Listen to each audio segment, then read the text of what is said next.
Hey guys, and welcome back to another DrAce video, and today we're going to be playing Ride 4. And today we're going to be doing a time trial here in Valencia. It's the national circuit, and we're going to be using a retro Honda Fireblade. I did one or two laps just a moment ago with some of the tracks until I found that this was the circuit I wanted to do for today's video. But other than that, I've not used this Fireblade pretty much at all. This is the Honda CBR 900RR Fireblade from 1992, so even before I was born, so it is a retro bike now in my standards, I would say. You may think retro is a little bit older than that, but I think retro still fits the term of this video without too much issue. So, the Honda Fireblade, pretty powerful bike. I don't think it's world record enough. It's not worthy enough in the sense of lap times to beat, but we're not looking to do that today. I'm just trying to find other bikes we've yet to use or yet to cover on the channel and start a bit of a time trial challenge, just like we used to do when Ride 4 was at its peak of popularity within the channel. But across the line to start our first lap, it is a 1:11.734. So I think we can do a lot better than that. I would like to think we can get into the 1:10s. That is always the goal after setting the first lap. Always try and aim for at least a second or beyond of an improvement. But into the Doon corner, messing up with the downshifting here. I've noticed this a couple of days ago that I don't particularly like doing the gears in Ride 4. Now that I've been getting back to Ride 4, I just don't know. I like doing the manual gears in Superbike 22, and I'd like it in MotoGP 22 as well, but for Ride 4, I don't know. I like to just do the downshifts and leave the upshifts. I don't know what it is, but I've still left it on semi-automatic for now, but I'm probably better off changing it over at some point. But I would like to do that in a video just to give you guys some explanation and some tips and tricks on how to actually change from semi-automatic to manual transmission. So stick around for that video and soon get that up for you. But for now, a little bit wide into the Adrian Campos corner. It's certainly going to cost us our drive on the back straight here in Valencia. So across the line, this will not be an improvement.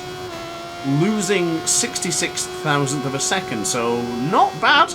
Certainly not losing a significant amount of time, but I think at this stage of the time trial there is a lot to learn and a lot of time to gain. I think I already know a couple of corners where I can see we are going a little bit slower, so we need to piece it all together and start doing some better laps. But leaning the bike into the right hand side for the Nico Tyrrell corner. Easily said than done to actually make a mistake in that corner. I don't know what it is, but it's one of those corners I go in there extremely strong but feel weak up on the exit. You've got to really get the apex right for the turn for the fourth corner here in the national circuit of Valencia. It's one of those ones that you've got to go in fast, but you also got to make sure you're gentle with acceleration upon the exit. But now breaking into turn 8, that change of direction, very tight to the apex, just running it across the rumble strip, does yield some positive results as we now go into the final corner, the Adrian Campos corner, of course, for turn 11. We got a much better exit this time around, significantly better, going into the pit lane entrance, and across the line we shall improve to a 1:11.534, so it's a 0.2 of a second increase, pretty solid so far. But of course, with a smaller national circuit like this one here in Valencia, the margin of error is maximised, I would say. It's enlarged, because one corner could be a little mistake, could result in a massive time loss.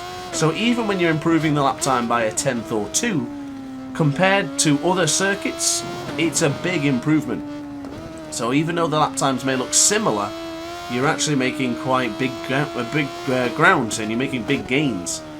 So I think for this one, maybe a 1:10 should be roughly our estimate. We'll soon see how we progress. But into the left-hand side now for the Curva de la Aflicción, of course, where unfortunately the title decided in Moto 2 this year was Ayagura crashing for the left-hand side for turn 8. But we are still neck and neck with the transparent friend, still using the medium tyres just to start this one off, as I usually do. Start with the mediums and then change to the other tyres. But we are going to improve, and I think we should jump into the pits and change to a soft rear, because I can look at that rear tyre, it does look a little bit cold.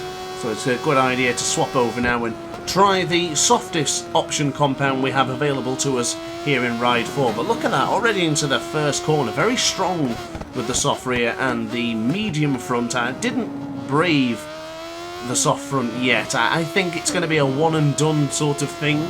When you get the soft tyres in, you're pretty much going to do the one lap, and I think that will be pretty much curtains. But strong into the Tyrrell corner there, much better than the previous lap time. You can compare it with the Ghost that is now trailing behind as we go to the left-hand side for the Angel Nieto corner. We are pulling away. This is going to be a good lap if things come together quite nicely.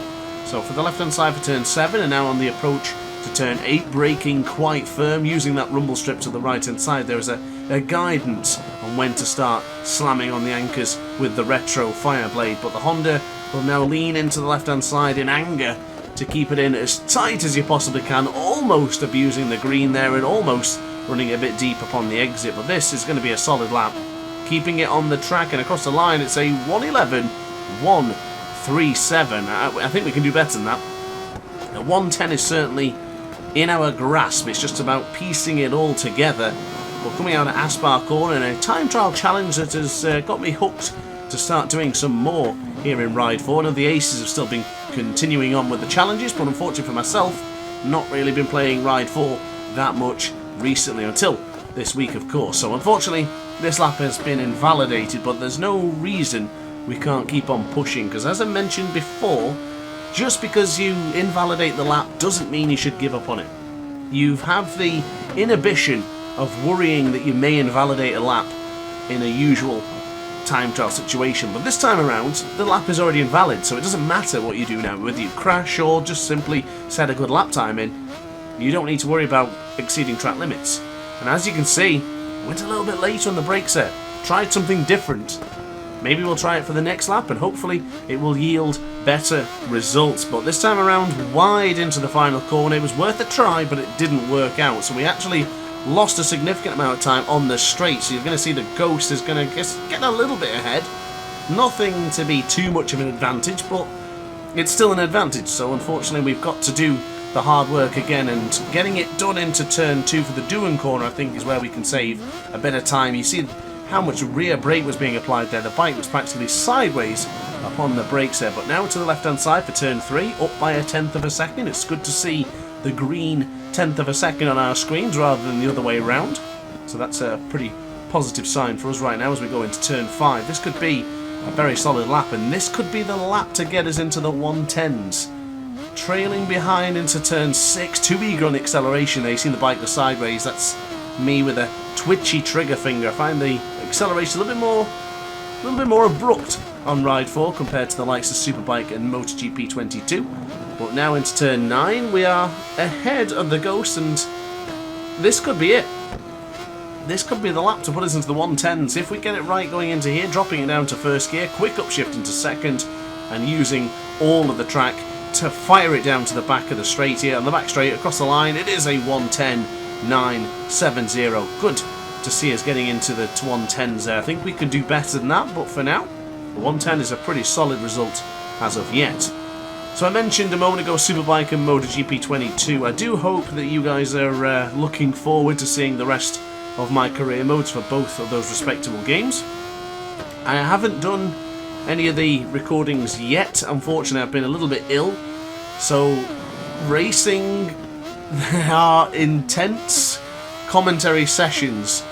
So unfortunately right now I really can't do them, but what I can tell you is that you do have a lot of videos to look forward to, and they're all intense, with a lot of battles, a lot of shouting and screaming in the commentary, and a lot of intensity on display. So I can assure you it'll be well worth the wait. But for now, I just really can't record those ones as it stands because my throat would probably burn. But for now, neck and neck with the Ghost. This could be an improvement. This has been a very, very loose lap. You see the front tyre is already red hot, so I don't think the soft option combination is going to be worthwhile, but it's worth a chance. So let's give it a bash. I know we were very close to improving our lap time there, but I just want to see what we can do with the soft option tyre. Here we go, one lap wonder. Let's see what we can produce. Already further ahead than the Ghost, that's a great sign. Bring it into turn 2. The Alpine Stars boots there just slamming on the rear brake. You can just see it on the right hand side of your screen there, but we are up now into the first split. We could have a great chance here. The bike feels good. It feels very grippy, but that front tyre, it's already yellow.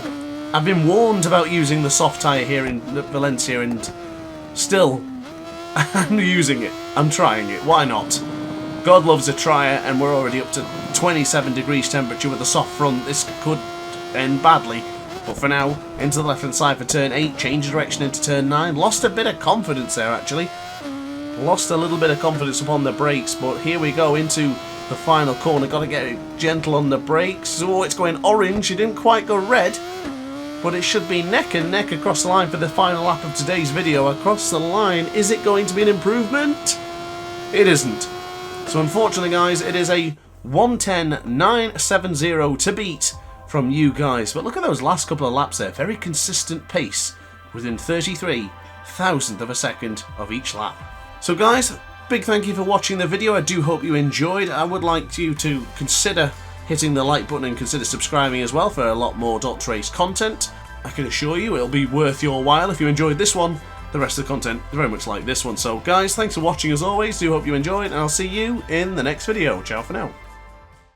Oh hi, didn't quite see you there. Good to see you're still here. If this video didn't quite sate your appetite, then why not watch some more DrAce content by clicking the video shown on screen now. Furthermore, if you would like to follow me on social media, you can do so now with the links down in the description.